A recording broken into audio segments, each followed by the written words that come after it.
সামনে নির্বাচন হোক আর যুদ্ধ হোক, আমি জানি না নির্বাচন হবে কিনা, তবে যুদ্ধ যে হবে কোনো সন্দেহ নাই। নির্বাচন হলে হতে পারে, বাট যুদ্ধ যে হবে কোনো সন্দেহ নাই। অস্ত্রের ঝনঝন ঝংকার, অস্ত্রের ঝনঝনানি, আরাকান আমাদের পাশেই তো, ভয়াবহ সব অস্ত্রে ভরে গেছে। ওই যে মিজোরাম, মনিরামপুর, সেভেন সিস্টার, যুদ্ধের আগুন জ্বলে উঠেছে ওখানে। বাংলাদেশের চতুর্পাশে তো আগুন জ্বলা শুরু, আর ভেতরে যে জ্বলবে আমি জানি, নিঃসন্দেহে জানি যে এইখানেও সেই ঘটনা ঘটাবার জন্য সব ষড়যন্ত্র ভেতরে ভেতরে পাকিয়ে রাখা হয়েছে।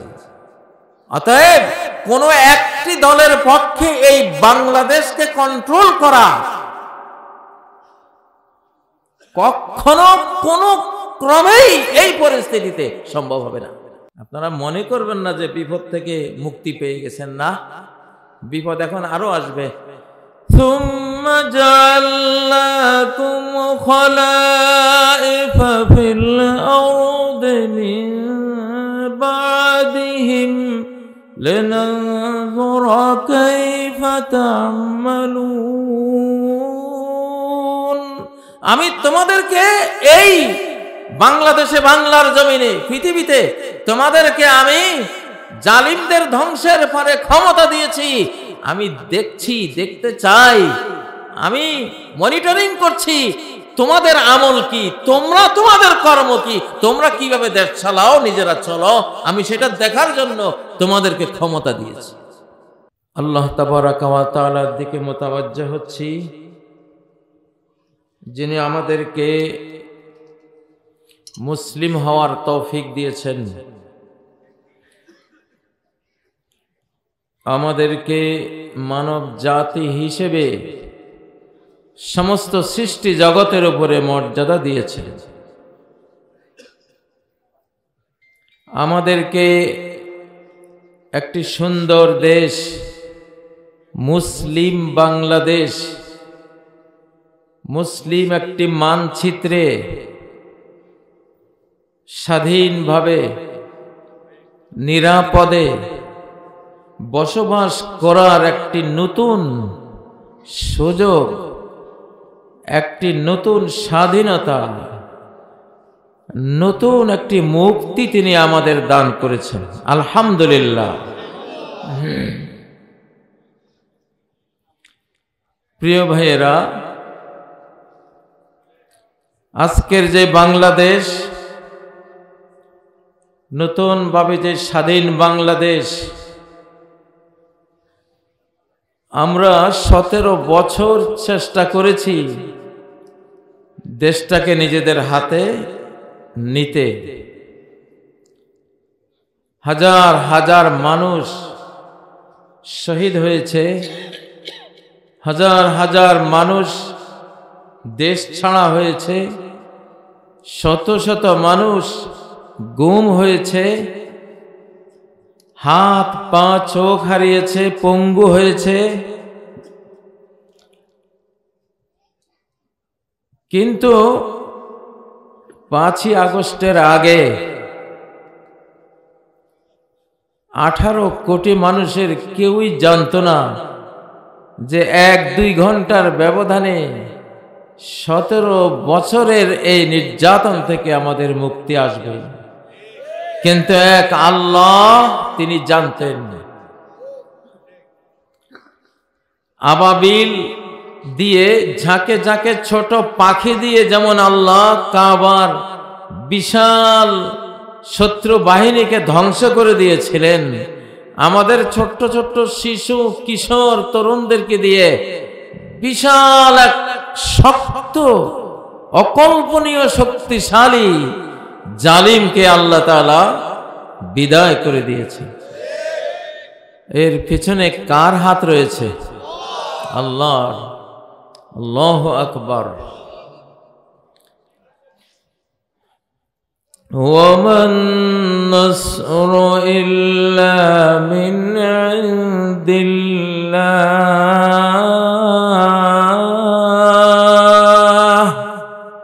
সাহায্য, বিজয় আর কারো কাছ থেকে আসে না, একমাত্র আল্লাহর কাছ থেকে আসে।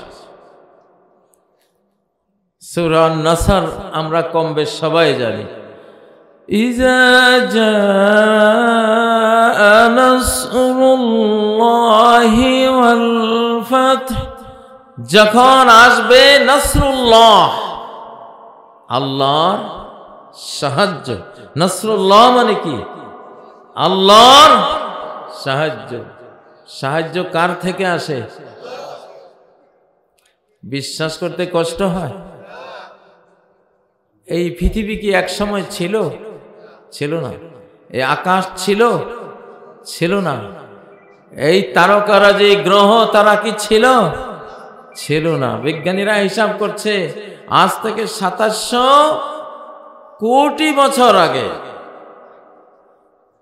2700 কোটি 8 লক্ষ বছর আগে বা কম বেশ, এত বছর আগে গেলে এই আকাশ, এই মাটি, এই পাহাড়, এই পর্বত, মানব জাতি, হাজারো লাখ সৃষ্টি বলতে কিছুই ছিল না। এক আল্লাহ ছিলেন। কে ছিলেন? এক আল্লাহ ছিলেন, কেউ ছিল না। হাল আতা আলাল ইনসানি হিনুম মিনাদ দাহরি লাম ইয়াকুন শাইআম মাযকুরা, নিশ্চয় মানুষের উপরে এমন একটা সময় পার হয়েছে, মানব জাতি বলতে যে কিছু আছে, মানুষ নামের একটা জাত আছে, এইটা কেউই জানতো না, কারো এর নামটাও জানা ছিল না। সৃষ্টি করলেন কে? আল্লাহ। ভাইরা, হার্টের মধ্যে যদি এক বিন্দু রক্ত জমাট বেঁধে যায়, হার্ট অ্যাটাক হয়ে যাবে। 2.5 লক্ষ সৈন্য পাহারা দিচ্ছে রাজাকে। রাজার হার্টে 1 ফোঁটা রক্ত জমাট বেঁধে হার্টের অবস্থা শেষ, মরে গেছে। 2.5 লক্ষ সৈন্য বাঁচাতে পেরেছে? পারবে? পারবে না। ব্রেইনে যদি 1 ফোঁটা রক্ত জমাট হয়ে যায়, ব্রেইন স্ট্রোক বলে। কি বলে? স্ট্রোক হয়ে যায়। তাহলে এই জটিল জীবনটা চালায় কে?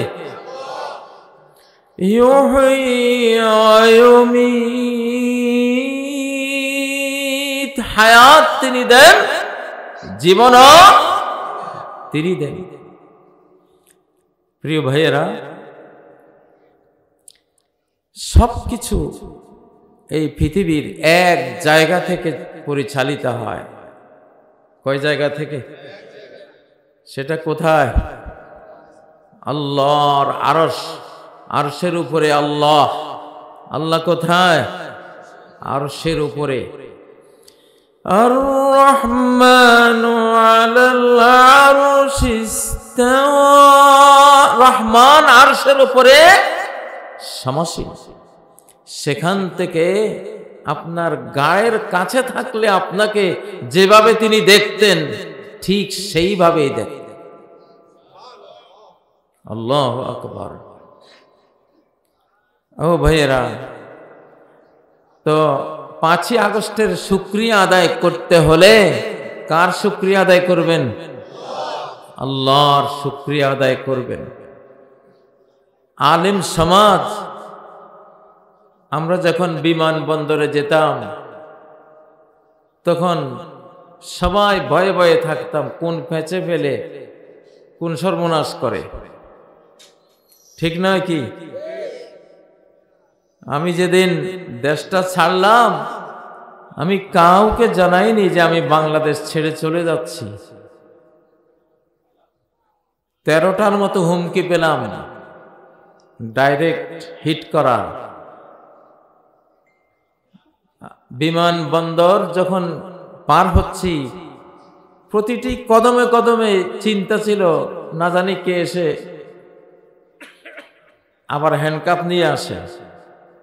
বিমান যখন আকাশে উড়ল তখন ফোনে জানালাম যে আমি চলে যাচ্ছি। যখন বুঝলাম এখন আর কেউ আমাকে নামাতে পারবে না, কতটা ভয় ছিল, আশঙ্কা ছিল। আর আজকে আলহামদুলিল্লাহ বিমানবন্দরে ঢুকলে পুলিশ থেকে শুরু করে সবাই ভিআইপি লাউঞ্জে নিয়ে যায়। আল্লাহর রহমতের ফলগুধারা বর্ষিত না হলে এই ধরনের এত বড় একটা পরিবর্তন সম্ভব ছিল না। প্রিয় ভাইয়েরা, এই জন্য বাংলাদেশি আমরা যারা আছি আমাদের একটা নতুন বাংলাদেশ গড়তে হবে। কি বাংলাদেশ? নতুন বাংলাদেশ গড়তে হবে। নতুন বাংলাদেশ গড়তে হলে নতুন বিধান লাগবে, নতুন সংবিধান লাগবে। নতুন সংবিধান ছাড়া নতুন বাংলাদেশ গড়া সম্ভব হবে না। 53 বছরে কেউ পেরেছে? পারে নাই। এজন্য দেশ এখনো কিন্তু টালমাটাল, দেশ এখনো টালমাটাল অবস্থায় আছে, একটা স্থিতি আসে নাই, স্টেবল হয় নাই। কিন্তু আলহামদুলিল্লাহ জনগণ, আমরা যারা, আপনারা যারা, আমরা আমাদের জীবন দিয়ে এই দেশ রক্ষা আল্লাহর সাহায্যে আমরা করতে পেরেছি আলহামদুলিল্লাহ। আগামী দিনে যদি এই দেশের জন্য তপ্ত তাজা খুন ঢেলে দিতে হয়, রাজি আছেন না? ইনশাআল্লাহ বাংলাদেশের মানুষ আমরা এটা করতে পারবো ইনশাআল্লাহ। প্রিয় ভাইয়েরা, আল্লাহ তাআলার কোরআনের যে আয়াতটি আমি পড়েছি, সূরা আহজাবের একটি আয়াত তেলাওয়াত করেছি। লাকাদ কানা লাকুম ফি রাসূলিল্লাহ, আল্লাহ বলছেন তোমাদের জন্য আল্লাহর রাসূলের মধ্যেই কি রয়েছে? উসওয়াতুন হাসানা, বিউটিফুল মডেল, সুন্দর মডেল। সর্বক্ষেত্রে তিনি মডেল। আল্লাহ রাসূল সকল ক্ষেত্রে কি মডেল। কোন ক্ষেত্রে আর কাউকে মডেল বানাতে আমাদের হবে না। রাষ্ট্রনায়ক হিসেবে মডেলকে আল্লাহ রাসূল সাল্লাল্লাহু আলাইহি ওয়াসাল্লাম, তিনি যখন প্রেসিডেন্ট ছিলেন, রাষ্ট্রপতি ছিলেন, তখনও পেটে পাথর বেঁধে যুদ্ধ করেছেন, জাতির জন্য কাজ করেছেন। তিনি যেদিন মৃত্যুবরণ করেন তার ঘরে কিছু নাই, তার ঘরে একটা দেরহাম দিনারও পাওয়া যায়নি, একটা টাকাও না, একটা টাকাও তার ঘরে পাওয়া যায় নাই। কোনো আলমিরা পাওয়া যায় নাই, সোফা সেট নাই, কোনো ড্রয়ার, ওয়ার্ড্রোব, এটা সেটা কিছুই নাই।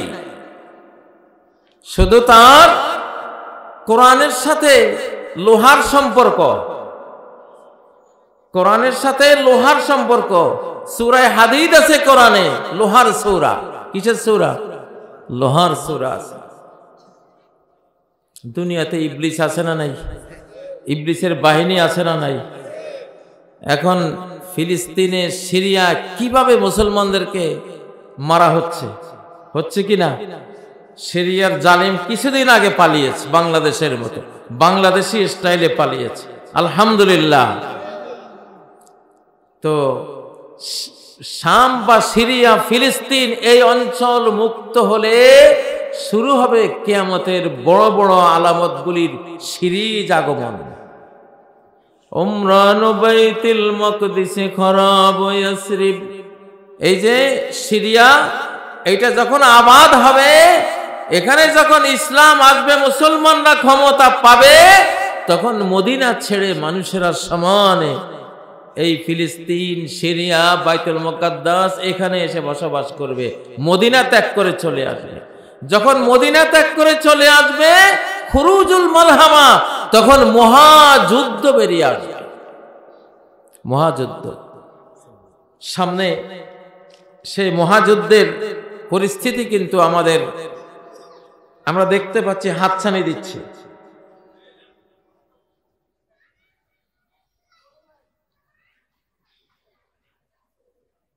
এটি একটি মাদ্রাসা, যেহেতু ইনশাআল্লাহ ওনারা মাদ্রাসার জন্য কিছু কালেকশনের কথা বলেছেন। এক সময় আমি পরে ইনশাআল্লাহ 1-2 মিনিট আপনাদেরকে সময় দেব। আমাদের এই মাদ্রাসাগুলি চলে হলো বার্ষিক ওয়াজ মাহফিল ইত্যাদি এসব দিয়ে।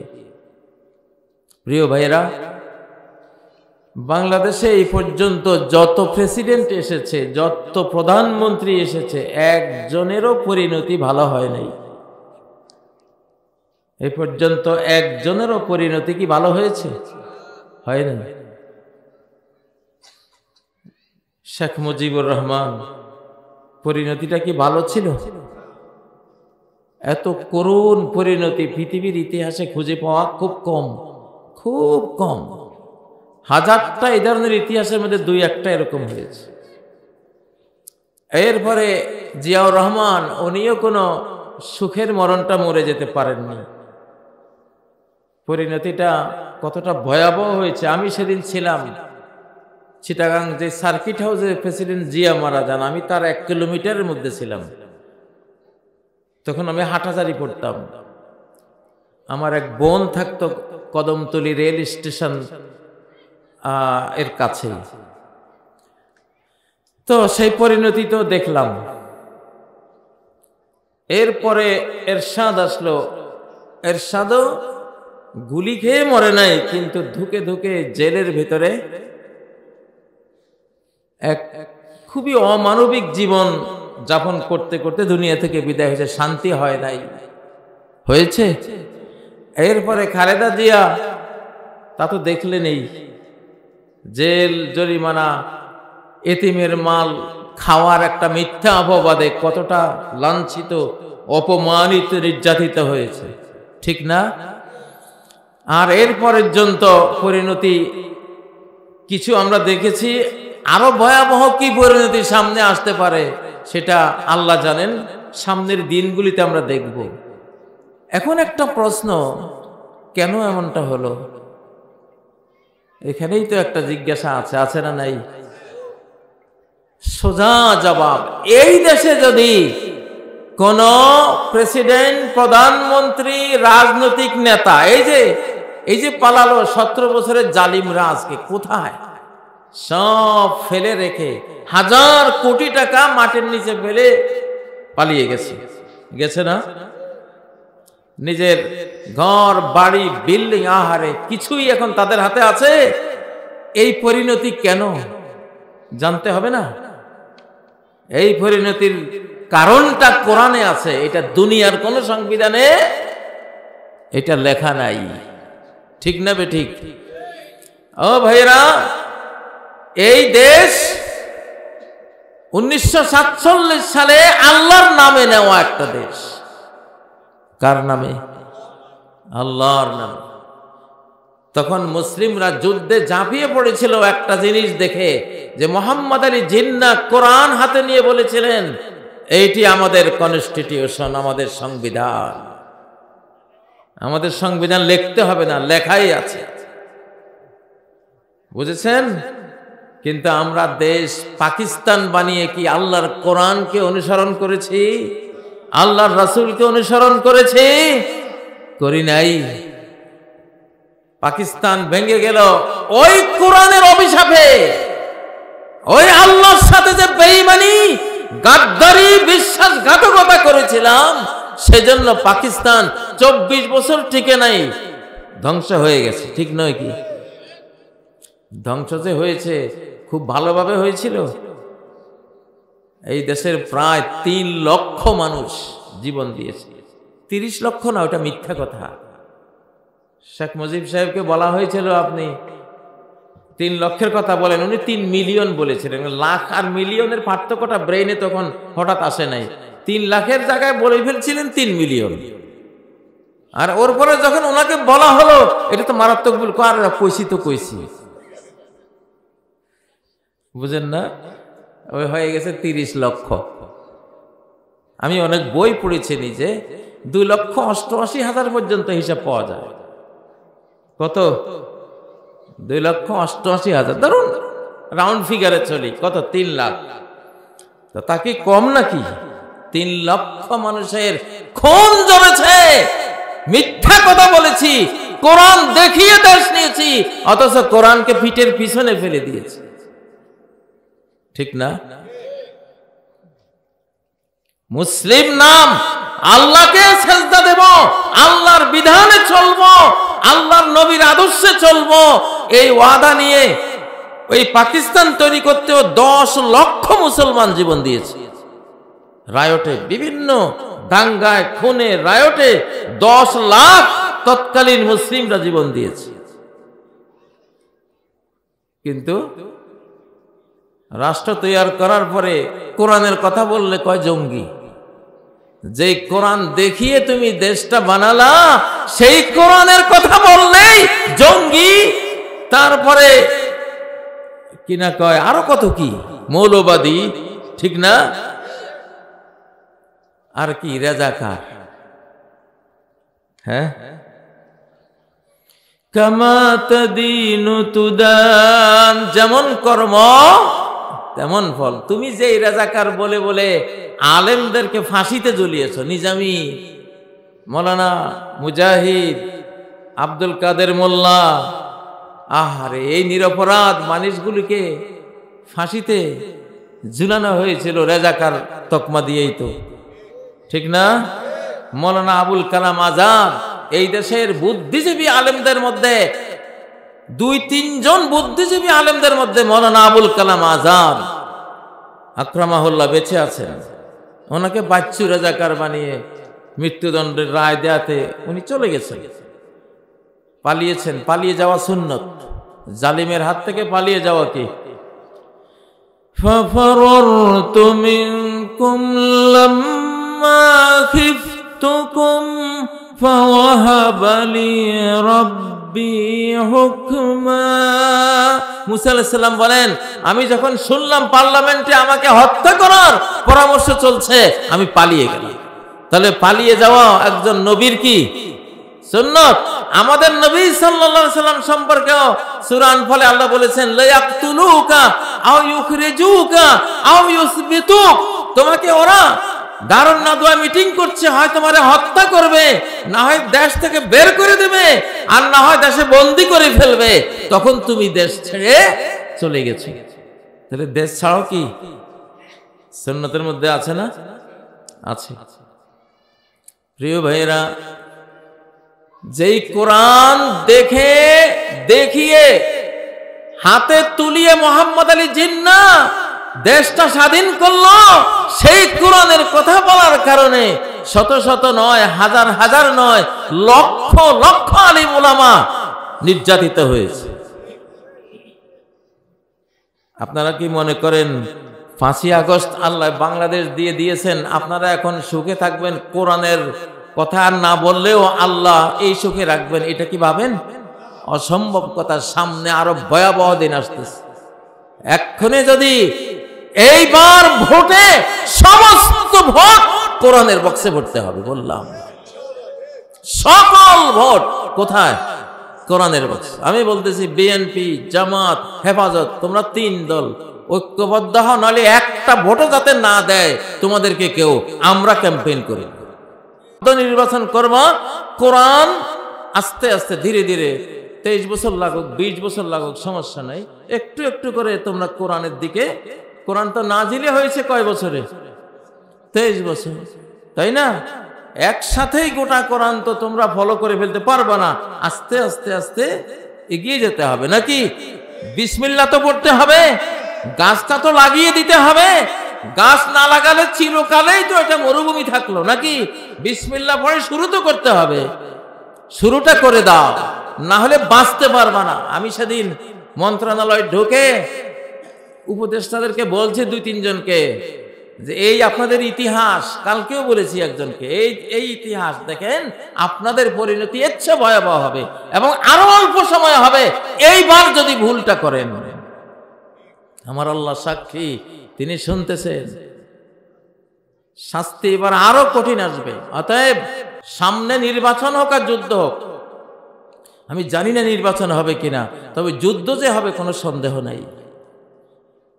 নির্বাচন হলে হতে পারে, বাট যুদ্ধ যে হবে কোনো সন্দেহ নাই। অস্ত্রের ঝনঝন ঝংকার, অস্ত্রের ঝনঝনানি আরাকান আমাদের পাশেই তো, ভয়াবহ সব অস্ত্রে ভরে গেছে।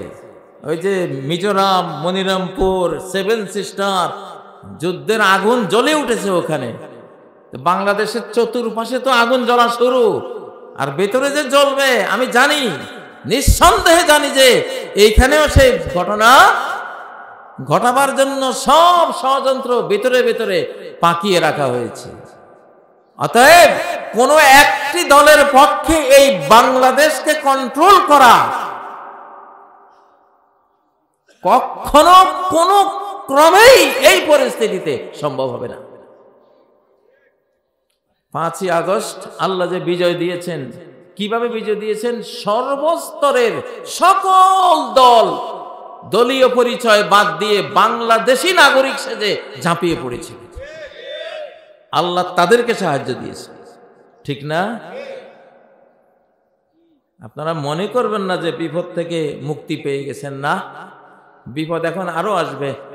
ثم جعلناكم خلائف في الأرض من بعدهم لننظر كيف تعملون। আমি তোমাদেরকে এই বাংলাদেশে, বাংলার জমিনে, পৃথিবীতে তোমাদেরকে আমি জালিমদের ধ্বংসের পরে ক্ষমতা দিয়েছি। আমি দেখছি, দেখতে চাই, আমি মনিটরিং করছি তোমাদের আমল কি, তোমরা তোমাদের কর্ম কি, তোমরা কিভাবে দেশ চালাও, নিজেরা চলো, আমি সেটা দেখার জন্য তোমাদেরকে ক্ষমতা দিয়েছি। প্রিয় ভাইয়েরা, জুলুম এখনো শেষ হয়নি। আমি গত 4 দিন আগে রিপোর্ট পেলাম, জেলখানায় 112 জন আসামি ঢুকেছে। সেখানে যাচাই করে দেখা গেছে মাত্র 3 জনের মামলা সত্য, আর 109 জনের মামলা মিথ্যা। তো যেই মিথ্যা মামলায় আমরা জর্জরিত হয়েছিলাম জালিমদের আমলে, সেই মিথ্যা মামলা যদি এখনো চলে, তাহলে স্বাধীন হয়ে কি করলাম আমরা? এগুলো জাতীয় অপরাধ। একজন মুসলমানকে মিথ্যা অপবাদ দিয়ে মামলায় জড়ানো কবিরা গুনাহ। এটা কি? কবিরা গুনাহ, এটা মহাপাপ। এটা কোনো মুসলিম করতে পারে না। একজন মুসলিম, ইমাম বুখারী রাহিমাহুল্লাহ, তিনি বসে আছেন, ওনার অন্ধ উস্তাদের জামার মধ্যে একটু ডাল লেগে আছে। তিনি যেহেতু অন্ধ, ডাল খেয়েছেন, জামাতে ডাল লেগেছে, উনি দেখেন নাই। ইমাম বুখারী একটু হেসেছেন। এখন ওস্তাদ যদি দেখতো যে উনি হাসতেছেন, ওস্তাদ লজ্জা পেত না? হ্যাঁ, এটা একটা ইনসাল্ট হয়েছে, একটা ট্রল হয়েছে। ওস্তাদ দেখলে এটা উনি খুব অপমান বোধ করতেন। ইমাম বুখারী তখন ছাত্র, তিনি জানেন ওস্তাদ তো দেখে নাই, আমি যে চুপিসারে হাসলাম ওনার ডাল দেখে জামার মধ্যে।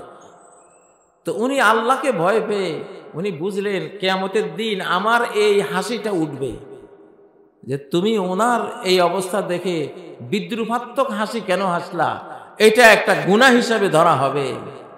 উনি ওস্তাদের কাছে মাপ চাইলেন যে ওস্তাদজি, আপনি তো আমার হাসি দেখেন নাই, তো কিন্তু আপনার এখানে জামাতে ডাল পড়ে আছে দেখে আমার হাসি পেয়েছে, আপনি আমাকে মাফ করে দেন। ভাই, শিরিক আল্লাহ মাফ করেন না, আর বন্দার হক আল্লাহ মাফ করেন না। একটা সুন্দর বাংলাদেশ তৈরি করতে হলে আল্লাহর রাসূল আমাদের আদর্শ, ঠিক না? কে আদর্শ? আল্লাহর রাসূল আমাদের আদর্শ। আল্লাহ রাসূলের আদর্শ কি? বিল্ডিং বানানো, আলমারি, সোফা সেট, হ্যাঁ, উন্নত মানের সব আসবাবপত্র দিয়ে ঘর দুয়ার ঠাসা, এরকম। আল্লাহর নবীর ঘরে কিছুই নাই, লোহা ছিল। কি ছিল? তীর আছে, তলোয়ার আছে, বল্লম আছে, তারপর হেলমেট আছে, লোহার বর্ম আছে, যুদ্ধের সব প্রস্তুতি আছে। ওনাদের কোরআনও ছিল, সাথে লোহাও ছিল। এই জন্য ওনারা অর্ধভীতি বিজয় করেছেন। আমাদের সরকারের কাছে লোহা আছে, কোরআন নাই, আর আলেমদের কাছে কোরআন আছে, লোহা নাই। জুতা একখান দিয়ে কাজ হয়। একজনের কাছে ডান পায়ের জুতাটা আছে, বাম পায়েরটা নাই। এই ডান পায়ের জুতা দিয়ে কি আপনি চলতে পারবেন? এটা ফেলে দিতে হবে। আরেকজনের কাছে বাম পায়েরটা আছে, ডান পায়েরটা নাই, চলবে? এটা একটা জোড়া।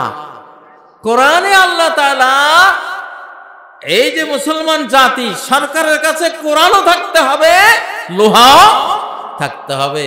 তাহলে কোরআনের উসিলায় সরকার কি থাকবে? বিজয়ী থাকবে। শাহজালালদের হাতে কোরআনও ছিল, লোহাও ছিল। আজও শাহজালালদের নামে বিমানবন্দর হয়, শাহজালালদের নামে ইউনিভার্সিটি হয়, শাহজালালের নামে কত ট্রাভেলস হয়, কত কিছু হয়, ঠিক না?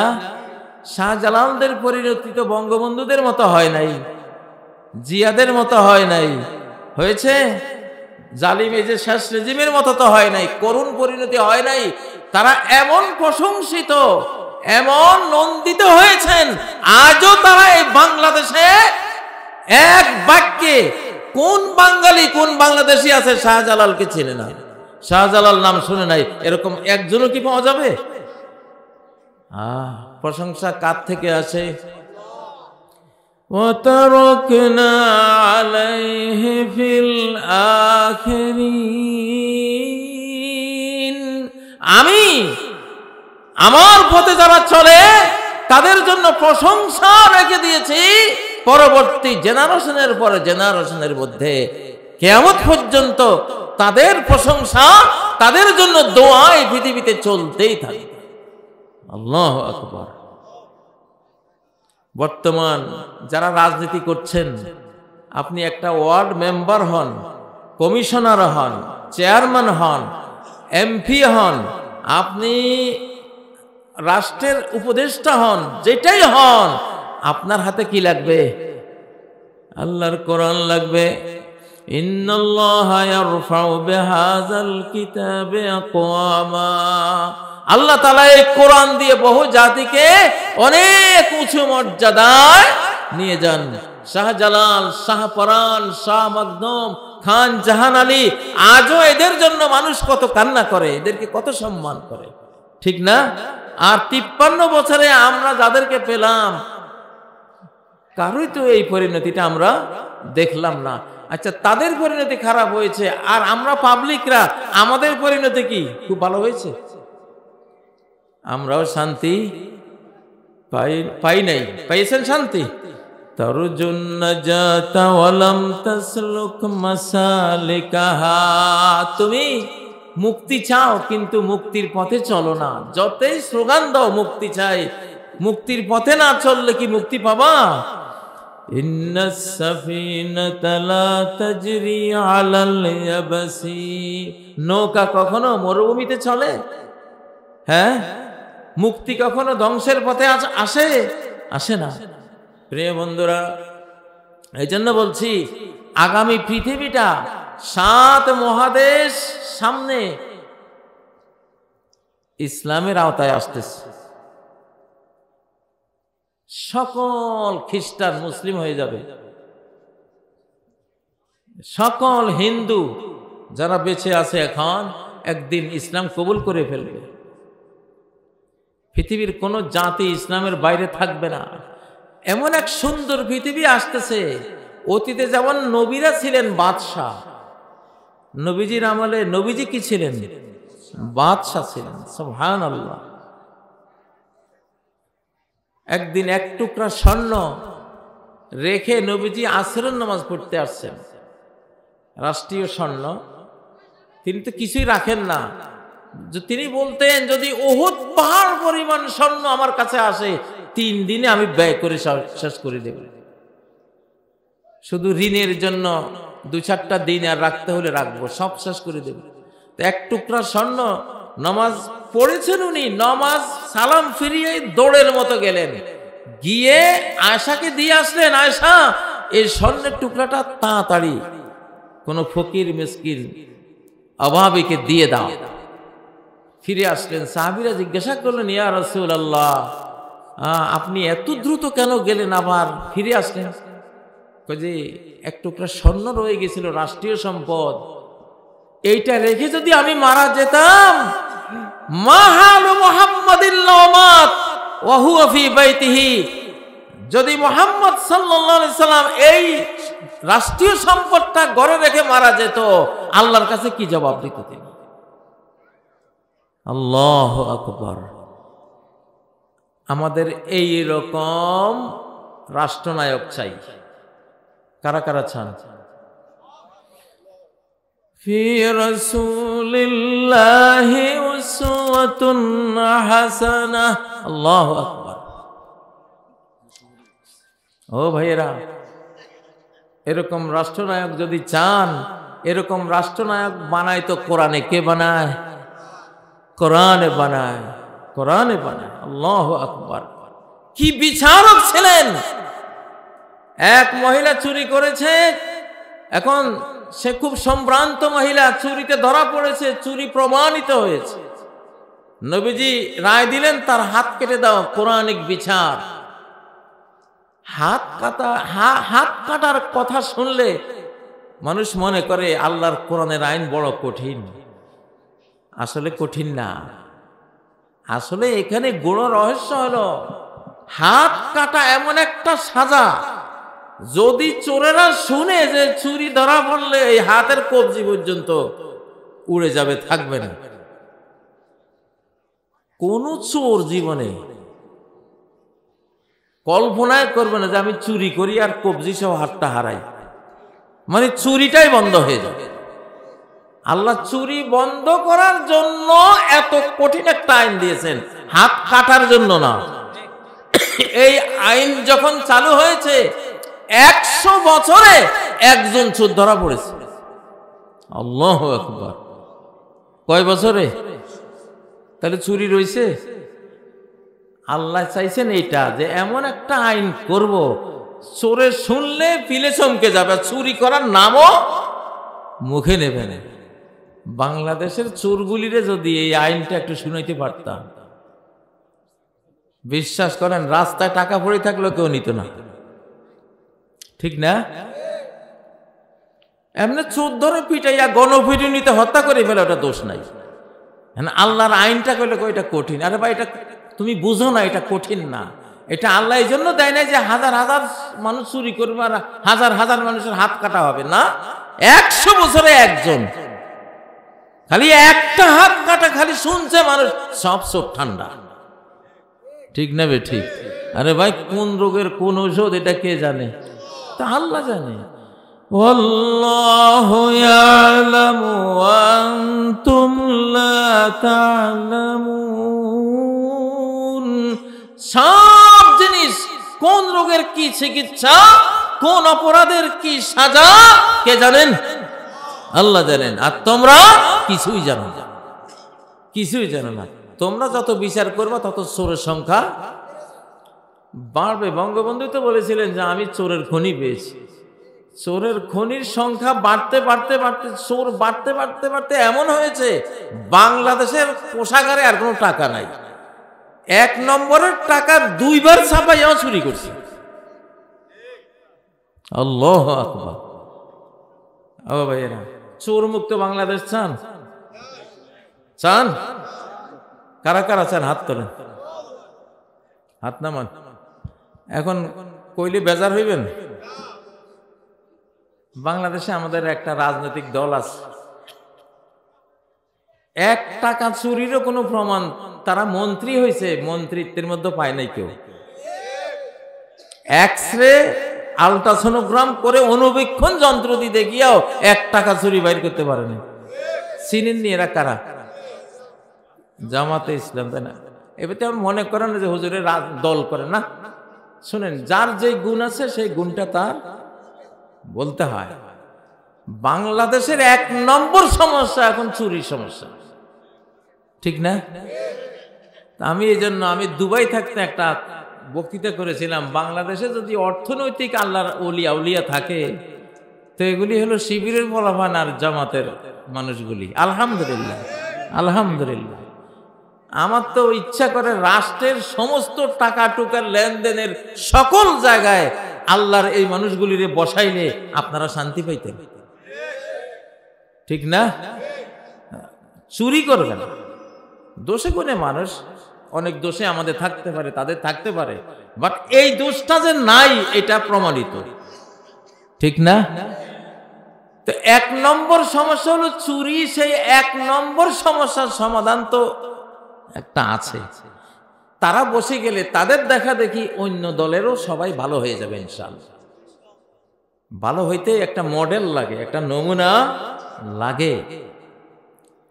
ইসলামী দলগুলি এই জন্য দল করে না যে গোটা দেশ শুধু আমরাই খাবো, আমরাই ক্ষমতায় আসবো, না, ওরা আল্লাহর সন্তুষ্টির জন্য করে। কিন্তু তাদেরকে তো একটু ক্ষমতার জায়গায় একটু সুযোগ দিলে না, ইসলাম কি জিনিস, আল্লাহর ভয়ে কিভাবে। আমি দেখেছি নরসিংদীতে বিএনপির সাথে জামাত যখন ভোট করে, নির্বাচন করে, আমিও ছিলাম ওই নির্বাচনে, আমরাও কর্মী ছিলাম। সেখানে ভোট শেষে 35,000 টাকা শিবিরের ছেলেরা বিএনপির নেতাকে ফেরত দিতে গেছে। বিএনপির নেতা বলে এইটা কোন কেয়ামত, এটাও কি সম্ভব? বাংলাদেশে তোমরা টাকা ফেরত দিতে আসছো?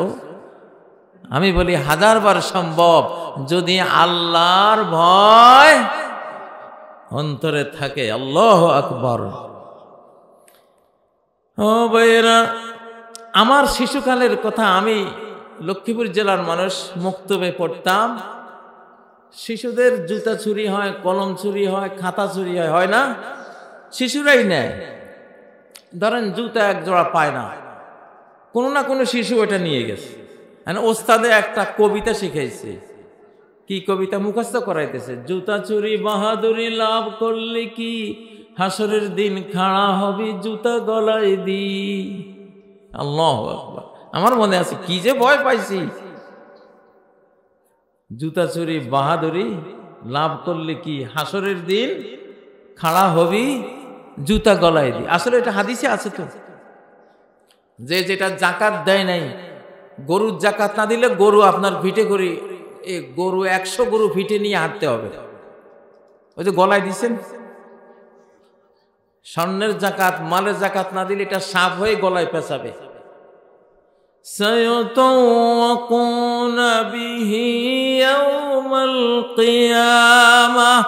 মালের জাকাত, স্বর্ণের উপর জাকাত দেয় নাই, মা অন্য মালের জাকাত দেয় নাই, ওটাকে সাপ বানাইয়া গলার মধ্যে পেঁচাই দেবে।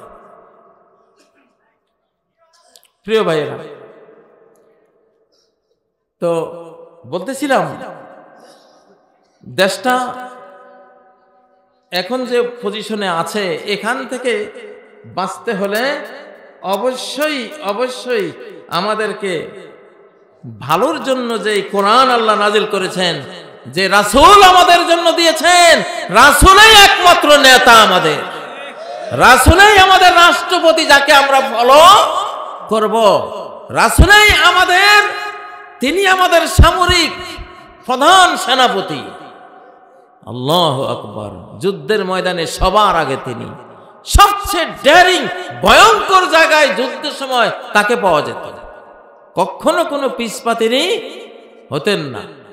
প্রিয় ভাইয়েরা, যাই হোক, বাংলাদেশে অন্তত 2টা লোক আমরা পেয়েছি ভালো, 2টা ভালো লোক, ভেরিফাইড লোক আছে বাংলাদেশ। বর্তমান সরকারে 2টা ভেরিফাইড লোক আছে, বলতে পারেন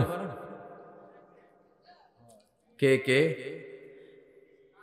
ওই যে ফেসবুক ভেরিফাইড করে না, ভেরিফাইড ফেসবুক উনি বক্তৃতা দিয়েছেন। বাংলাদেশে এখনকার সরকারে বা যারা দেশটা চালায় 2টা ভেরিফাইড লোক আছে। অনেকে হয়তো ঝাপসা ঝাপসা মনে করে, ভালো হতে পারে, খারাপও হতে পারে, বাট ওরকম না। এই 2টা ভেরিফাইড লোক, একজন হলো ডক্টর ইউনূস, একজনকে, এটা আমার ভেরিফিকেশনে আমি পেয়েছি যে ভালো, সে কৌশলে আছে, তার টার্গেট ঠিক আছে, সে জাতিটাকে মুক্ত করার জন্য তার প্রাপ্ত জ্ঞানে সে গভীর জ্ঞান দিয়ে চিন্তা করে করে আগাচ্ছে। তো আমার ভেরিফিকেশনে আমি তাকে পেয়েছি, সে ভালো। আরেকজন আছে, কে বলতে পারেন? আরেকজন ভেরিফাইড হলো ওয়াকারুজ্জামান, প্রধান সেনাপতি ওয়াকারুজ্জামান। অনেকে হয়তো ওনার ব্যাপারে কেউ আছে বিরূপ মন্তব্য করে, ভালো বলে, ঠিক না? বাট আমাদের ভেরিফিকেশনে এই লোকটা ভেরিফাইড। না হলে বাংলাদেশের রক্ত গঙ্গা বয়ে যেত সেদিন, সোজা কথা না।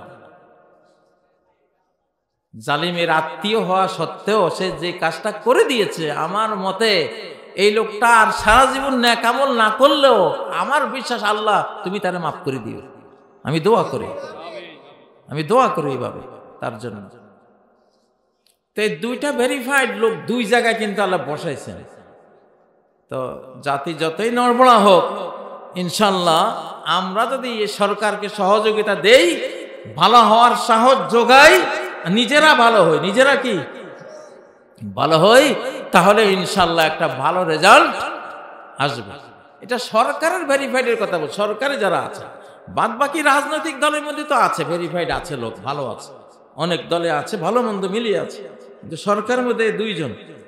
তো এই দুইজনে তো মেইন শক্তি কেন্দ্রে আছেন। আপনারা একটু কালেকশনের কথা বলছেন মাদ্রাসার পক্ষ থেকে, কই মাদ্রাসার উস্তাদরা কে আছেন? আপনারা ভিতরে যান, কেউ উঠে যাইয়েন না। কালেকশনের কথা বললে উঠে গেলে বোঝা গেল ইমানে দুর্বলতা আছে। ইমানের সত্যতা পকেটের পয়সা দিয়ে প্রমাণ করতে হয়, ঠিক না? ও ভাইয়েরা, আনফিকু মিম্মা রাযাকনাকুম, আমি যা তোমাদেরকে দিয়েছি, যা পারো সেখান থেকে কিছু আমার রাস্তায় তোমরা ব্যয় করো। যান না, তাড়াতাড়ি যান। ছোট্ট মাহফিল ভাইরা, আমাদের অভ্যাস খারাপ। আমরা লাখ লাখ মানুষ, হাজার বড় বড় মাহফিলে বক্তৃতা করতে করতে ছোট্ট মাহফিলে আসলে আবেগটা পাই না। ছোট্ট মাহফিল তো আপনারা উঠাউঠি করলে কিন্তু মন আরো নষ্ট হয়ে যাবে। তো যাই হোক, একটুখানি মাদ্রাসার জন্য আপনারা দান করেন। আপনাদের এই দানের টাকা আল্লাহর বিশ্ব ব্যাংকে আখিরাতের জন্য জমা হয়ে যাবে ইনশাআল্লাহ, ঠিক না? আল্লাহ তাআলা ডান হাতে দানের টাকা কবুল করেন, কবুল করে এটাকে বাড়াতে থাকেন। বাড়াতে বাড়াতে বাড়াতে অনেক সময় পাহাড়ের সমান বড় হয়ে যায় এক একটা দান, ছোট্ট ছোট্ট এক একটা দান। তো এমন আল্লাহর সাথে ব্যবসা করা কি লসের না লাভের? অবশ্যই লাভ। তো আল্লাহ তাআলা আমাদেরকে তৌফিক দিন। আপনারা যারা আছেন যতটুকু পারেন আপনারা দান করেন। প্রিয় ভাইয়েরা, আমার সম্ভবত আরো একজন বক্তা আছেন আরো দুইজন, মাশাআল্লাহ। তো আপনাদের মানে তেজ আছে, বুঝে গেছে।